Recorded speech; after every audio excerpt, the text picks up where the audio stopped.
Hi, my name is Ivan. You're listening to Catholic versus Other. So I usually like to start just by having you introduce yourself, who you are, what you believe, and why you believe it.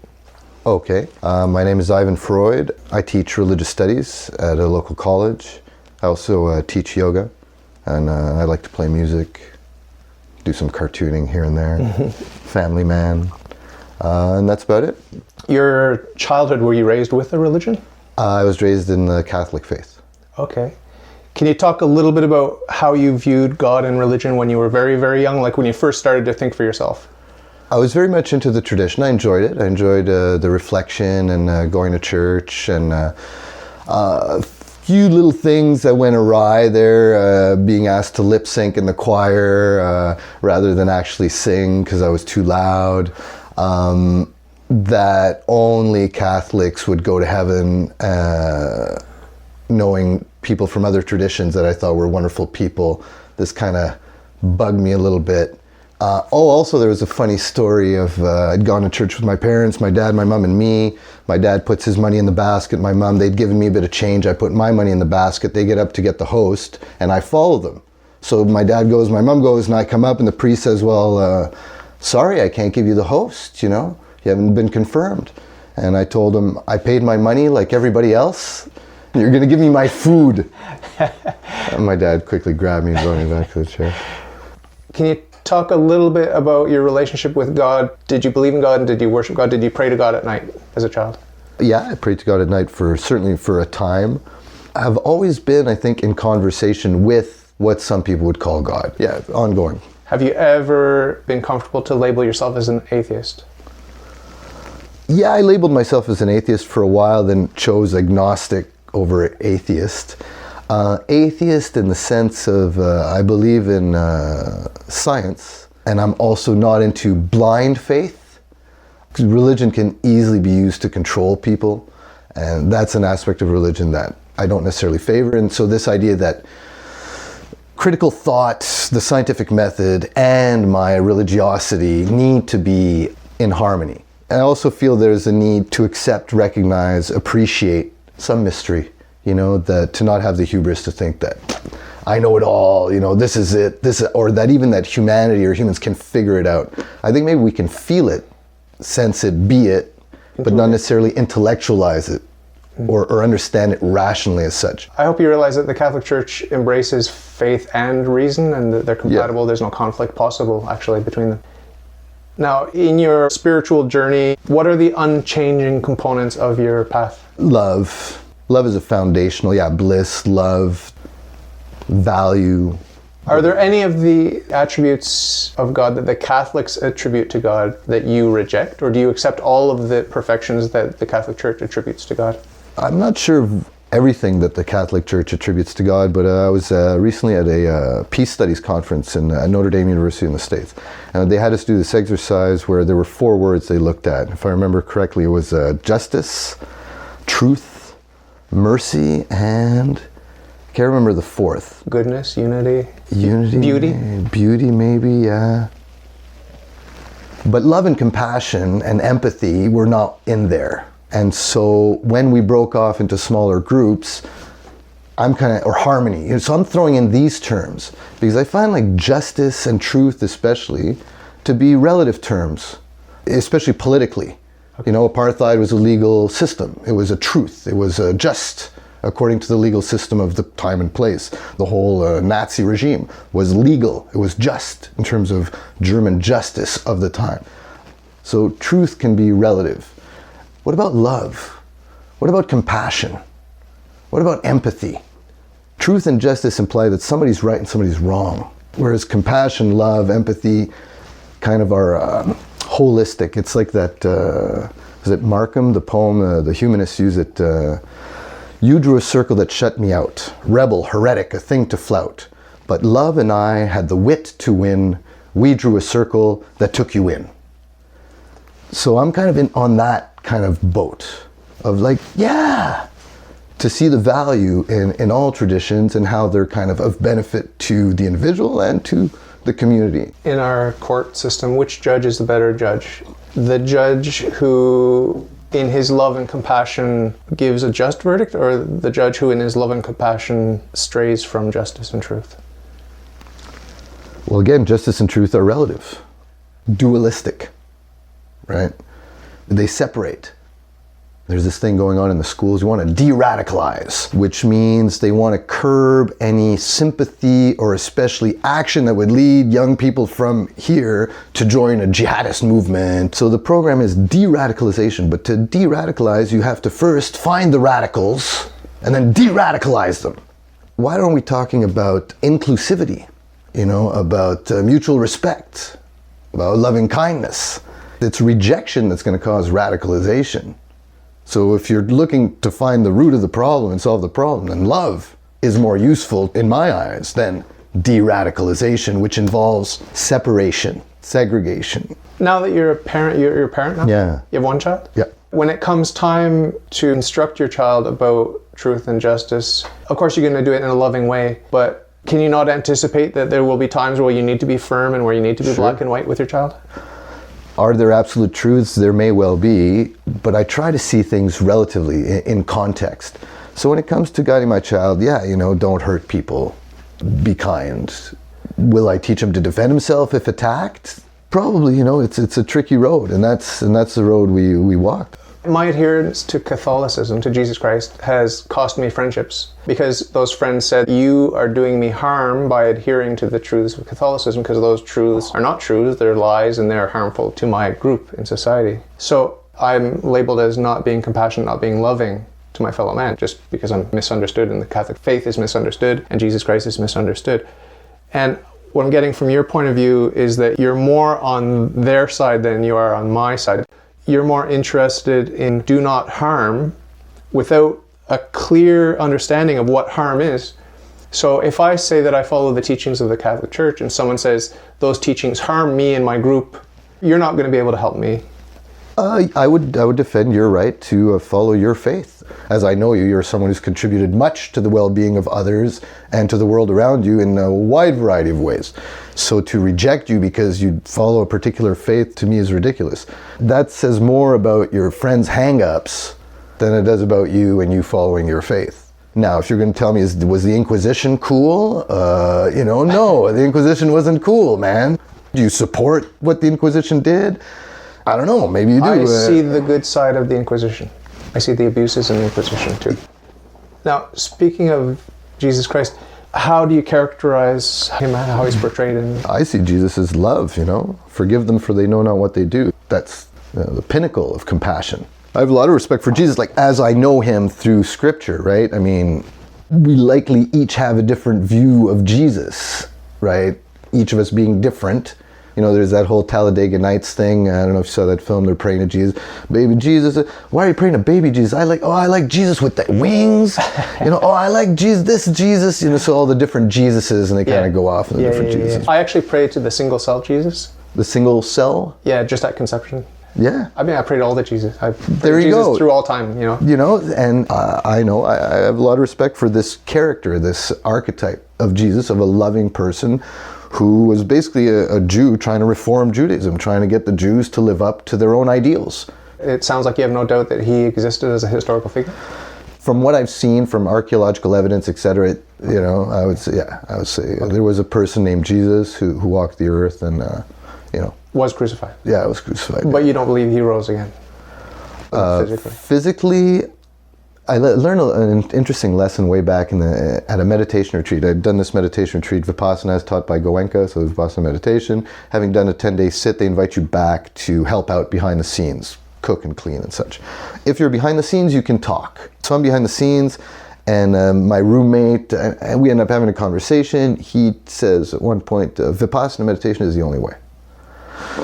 I'm kind of a pluralist, having a diverse cultural background myself. I am multi in every cell of my being, so how can I pick one thing? So I'm like, well, I think there are many ways.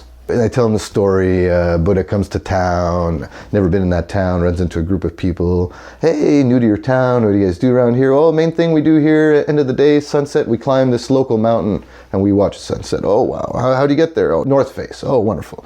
Meets the second group of people. Hey, new to your town, what do you do around here? Sunset, end of the day. Oh, how do you get up there? East face. Oh, okay.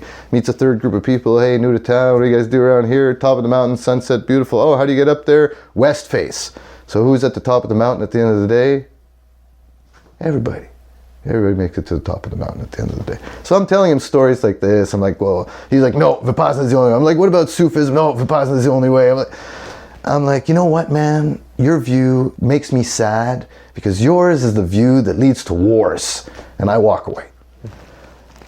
Then I reflected on this after, and I'm like, I held on to my view of plurality in the same way that he held on to his view of singularity, and so conflict without resolution.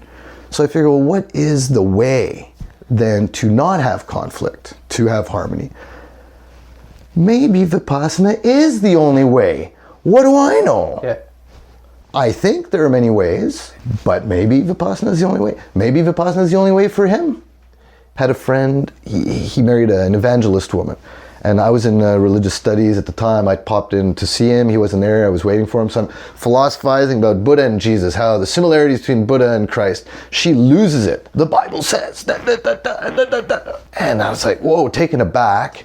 Again, upon reflecting, I understood that her faith is her life buoy. This is what keeps her afloat in life. This gives her tremendous satisfaction and joy. So why am I coming and comparing Christ to Buddha?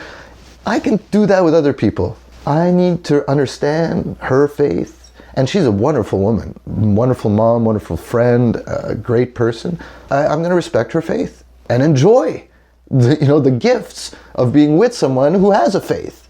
Because they radiate, they give a lot. They're very kind, generous people. It's nice to be around people of faith. So just to give a little bit of background about your journey in terms of career, what is it that you do again? I teach religious studies. Okay, so what led you to that? What led me to that, I did sciences initially and then went on to do business, marketing, pharmaceutical marketing, consumer marketing, was reflecting on that. I didn't care much about selling Prozac or Big Macs, and yet that's what my life force was going towards. Fortunately, a friend offered me a job in Japan, taught English in Japan for 3 years, traveled extensively from Japan over those 3 years. Had been an athlete as a young guy and then ended up blowing out my knees. Was looking for a physical practice that would keep me strong and fit, flexible as I aged, and then turned to yoga, which I practiced from a book for a couple of years, which led to a meditation retreat with a friend in Thailand. In Japan, a vice principal taught me Zen meditation. And then through Asia, just, you find yourself in sacred sites a lot and contemplating different images or different philosophies, and you meet a lot of quote-unquote seekers, people trying to understand life from various religious traditions, and so enter into a lot of conversations. And so that was 3 years in Japan, 2 years of traveling between Japan and back to Canada through Asia, North Asia, Southeast Asia, South Asia, the Middle East, Europe, and back to Canada. Decided to be an actor. I was an actor for 5 years, playing music, wanted to learn how to write songs, teaching yoga, and always with a spiritual bent. What is the difference between East and West philosophically and religiously, and why do you lean more towards the East? Because you seem to lean towards the East more. Yeah, there's something in the East called beginner's mind, right? So when you approach a tradition that's foreign to yours, you're more likely to see the great stuff in it and not see the crap. Okay. Example, at one point I'm standing in Thailand just wearing a sarong, waiting for they're selling falafel with French fries on the beach in Thailand, and there's a Thai guy that I kind of know standing beside me. He looks over at me and I'm wearing a medallion of this Thai Buddhist monk. He's known for squatting and he's got a big cigar. Okay. Like a roll, his own cigarette rolled. And I smoked at the time. So I said, this would be my patron saint, would be this smoking Buddhist, right? So I'm wearing this medallion of the smoking Buddhist, and this Thai guy, also no top on, looks over at me and goes, what's this? What's this? like, and flicks my talisman. And I'm kind of taken aback, and I look over at him, and he's wearing a cross, and I'm like, what this? What this? He didn't even realize, right? So we had a laugh, and just kind of an add-on to that story is I did a meditation retreat on that island in Thailand, and then was hanging out on the beach, and I got to befriend the owner of the bungalows where we were staying, nice guy, Pansat. And one day Pansat comes home, and he's screaming, "Too much Buddha! Too much Buddha!" And I'm like, what? How can you have too much Buddha, man? Can't have too much Buddha. And so I asked him, what do you mean, too much Buddha? And apparently the Buddhists were politically trying to get some land on the island. And I was like, this is exactly what we knock Catholicism for back home. People are inherently political because we're humans and we have to deal with one another. So that's something. And then in the religious studies, there's one of our profs, he tells, the cross, there's the horizontal line, which is social, which is political, and then there's the vertical line, which is our connection to loftier ideals. Yeah. So on this line, we're all people, and each religion is going to have its politics, and each religion is going to have its wonder and mystic aspects, practices, right? In evolution, I believe that any religion that exists today must have something to offer. If it didn't have anything to offer, it wouldn't be around. And I teach religion from a scientific perspective. So social sciences bearing on religion, history, philosophy, psychology, sociology, anthropology. Don't throw the baby out with the bathwater. So to understand political motivations, to understand mystic or spiritual motivations, for me, that's the fun, is to see, okay, why did this happen? And Edward de Bono, you'd like Edward de Bono, lateral thinking between yes and no is possible. So he doesn't limit himself to yes or no. He transcends duality by having this third category called It's being comfortable with ambiguity. We were talking earlier about the unknown and mystery, right? So did Constantine convert to Catholicism out of faith? Like he truly had a vision and he was emotionally moved to convert to Catholicism? Or was it politically motivated? Here is a religion that I can use to my ends to better control this empire. It's interesting to consider that it may have been faith motivated, it may have been political, it may have been a combination, it may have been some other element we don't know. And that's okay. That's interesting. And we leave it at that. I think that it's to our detriment that we are not comfortable with ambiguity. I think it limits creativity to be rigid. So the East, I think, offers more flexibility as a foreigner to the tradition. Had I been born within the tradition, all that baggage will come with you. That's right. That's right. And that's why my wife was reflecting on the Chinese people that are into a Christianity here. Okay. So you've got churches that are filled, with Asians studying, going into Christianity. They don't have the baggage. They see Jesus in love, and they see what Westerners potentially see in yoga or in Buddhism. You remember Jesus went to his hometown and could do very few miracles because Jesus was familiar to them. Yeah. And so there wasn't as much faith in his hometown. Almost every prophet made it somewhere other than their home. Buddha left home, Jesus left home, Muhammad left home, Moses left home, everybody left home, right? Now, since you know a lot about religion, can you just make a quick and dirty summary of Hinduism and Buddhism? What are the main differences there? We need to start with the Indus Valley civilization, which runs at about the same time as ancient Egypt and Sumeria, one of the earliest civilizations known to humanity. The Indo-Aryan migration, we could situate Indus Valley at about 3,500 BCE. I situate about the same time as Egypt up in Sumeria, 3,500 BCE, first civilizations, early civilizations on Earth. 1,500 BCE, you've got pastoralist migrations, invasions coming in over these agricultural kingdoms. So Indus Valley had its own religion. So they may well have had meditative yogic practices in Indus Valley. The Aryans arrive with the Vedic religion, which is based on sacrifice, animal sacrifice. Okay. Heavily ritualized. Over time, the original Indus Valley religion comes up and merges with the Vedic religion. So we start to see the internalization of ritual and notions of non-violence as a reaction to the violence of the animal sacrifice and of the pastoralist life versus the agricultural life. That's when you get Buddhism. So Buddhism, Jainism, These religions and Ajivika and other religions arise in about 600 BCE as a reaction to the violence brought upon with the arrival in 1500. And you can see this across the known world. At about 1500, the Hyksos come into Egypt, Minoans and Mycenaeans in Greece, the Babylonians take over Sumeria, the Aryans move into one group of Aryans come into Persia, another group go into India, the Shang go in to the Shia, which were mythical, but there was still some sort of form of civilization. So for some reason, the pastoralists come out of the steppes and into the agricultural kingdoms, which creates another layer in society in terms of caste systems and such. So 600 years or so later, there's a reaction, which is Buddhism and Jainism. So this is more the individual working out their own dharma, right? Hinduism is more community-oriented. Buddhism is more individually-oriented. There's no blood sacrifice in Buddhism?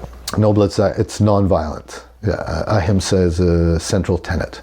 The sacrifices are internalized, imagined. And you'll see that with the pastoralists coming in, this changes the agricultural cultures. And there's a lot of evidence to say that religion was, in our hunting-gathering days, maybe the early days of agriculture, matriarchal. Venus figurines, life, like women give birth, right? So if you're thinking about God as the creator, women give birth, so women, God must be woman. So this is, and you see a lot of feminine imagery in, early religion. But between 600 BCE and 600 CE, you've got the 5 world religions of today. So today's 5 world religions were founded in a 1200-year period. When you look at the history of life, it's a pretty short time. Between 600 BCE, 600 CE. 600 BCE, you've got modern Judaism as we know it, going from temple to Torah.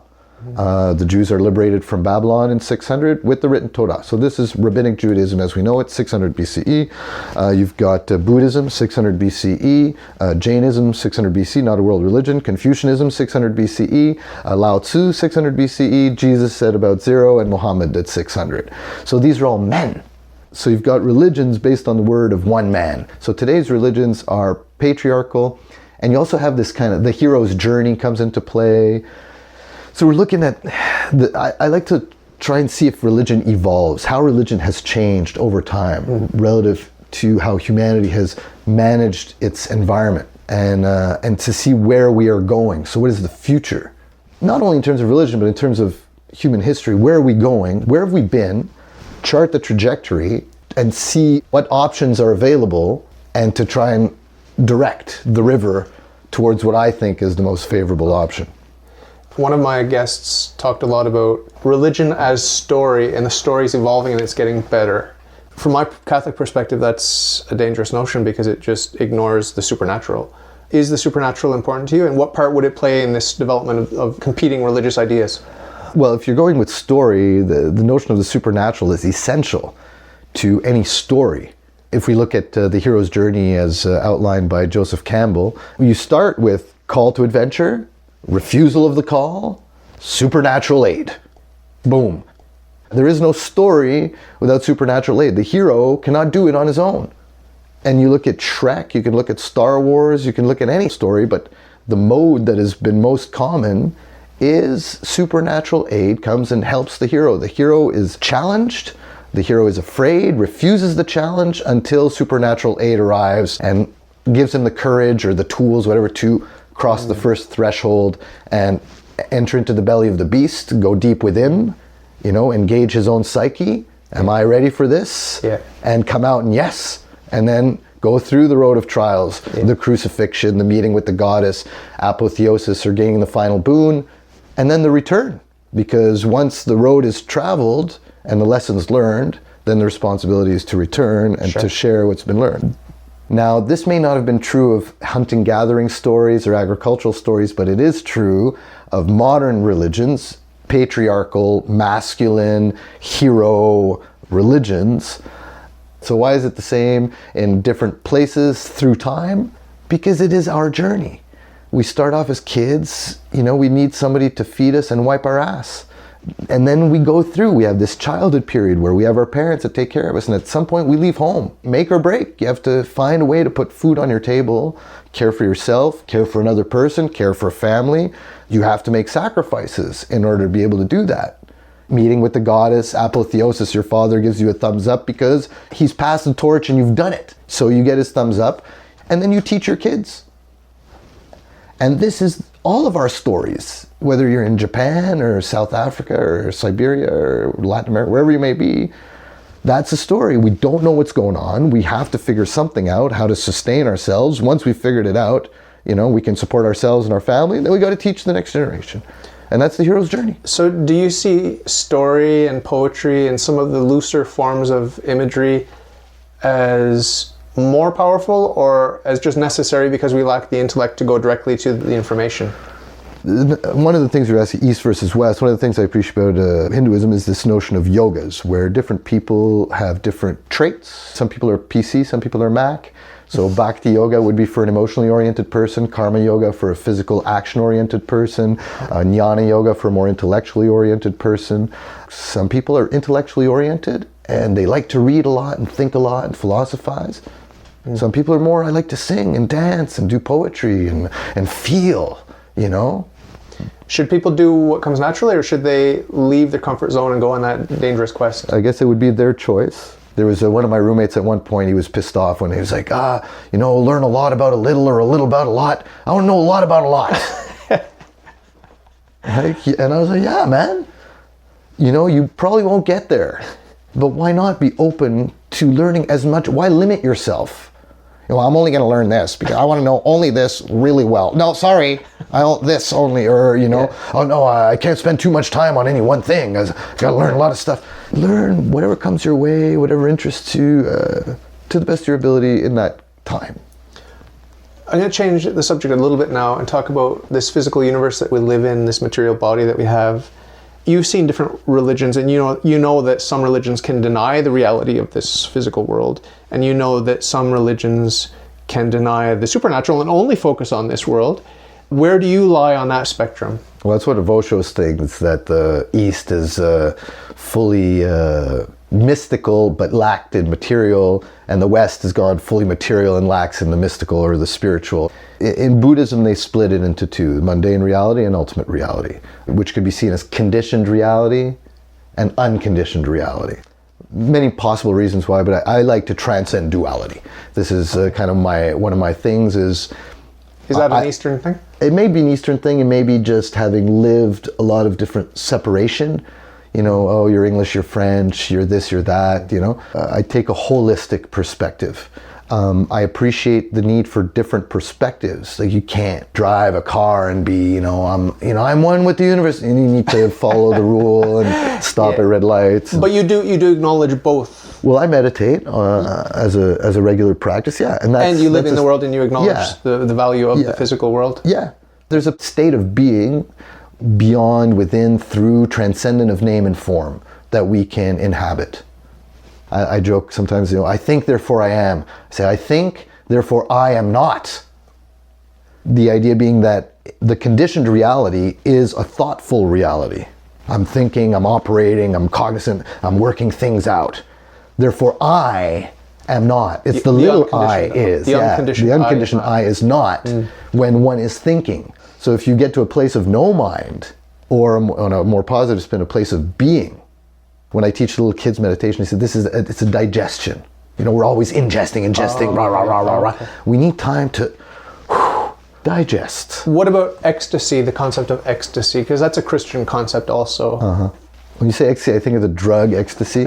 and I think that with ecstasy, like with any drug, there's always a price to be paid. Ecstasy just means standing outside of yourself. There is no outside. And even when it comes to Eastern traditions that talk about detachment, you can't say detachment when you think about Buddhist notions of shunyata, of emptiness. Life is empty of self-existence, svabhava. Life or existence is interdependently co-arising. Right? So there's this unity. I am Einstein, or a unified field, or we can think molecularly, or we can think in terms of dense energy and light energy. But outside oneself, you are still yourself. You will never be separated from yourself. Yeah, I dig the notion of emptiness, Buddhist emptiness. There is nothing else There's nowhere else. There's no one else. And they use this notion of non-selfhood for if you're angry at someone, well, there's no one to be angry at. Or if you feel bad or about yourself, well, there's no one to feel bad about. And it's kind of a Zen koan, and in the same way as a Zen koan, these things short-circuit the rational mind and bring us to a place of being, beyond name and form. And I guess this is ecstasy from a Catholic perspective, is this experience of being. No name, no form, no thought, no emotions, no likes or dislikes, a being. And in Eastern traditions, they translate that into a bliss. It's a blissful state. Okay. My problem with bliss and ecstasy, it's not a problem, I would just like to underline caution, right, that for any high, there's an accompanying low. Okay. But that said, life at its base value is not zero, it's +1. It's not neutral. The fact that life exists is a positive thing. So bliss or ecstasy, but not that, because that has its accompanying cost. It's peaceful bliss, a contentedness, a subtle joy, that comes with this state of being. A sustainable thrill. Yeah. To the listener that has been on a completely different trip, what would you say to them to just sort of summarize where you're coming from? I think everyone's on their own journey. And they will encounter the people, the books, the traditions that they encounter. If I were to offer advice based on my personal experience, is take it somewhat lightly. Enjoy the striving. Respect other people's strivings. Understand that they're doing their best, kind of like the same way you're doing your best. And go maybe a little bit easier on you and a little bit easier on them, knowing that we're all trying our best and we're on our path. I believe in the genuine goodness of people, that people don't want to hurt other people. They genuinely want other people to be well, and they want themselves to be well. So be kind towards yourself and others on your path, whatever that path may be. And it's likely going to be a winding road. Enjoy the twists and turns. Who knows what comes next, Revel in the mystery. Dig it. Enjoy. If you like your worldview, if you think it's swell, if you got some questions, ask me and I'll tell. All you got to do is ask. All you got to do is ask.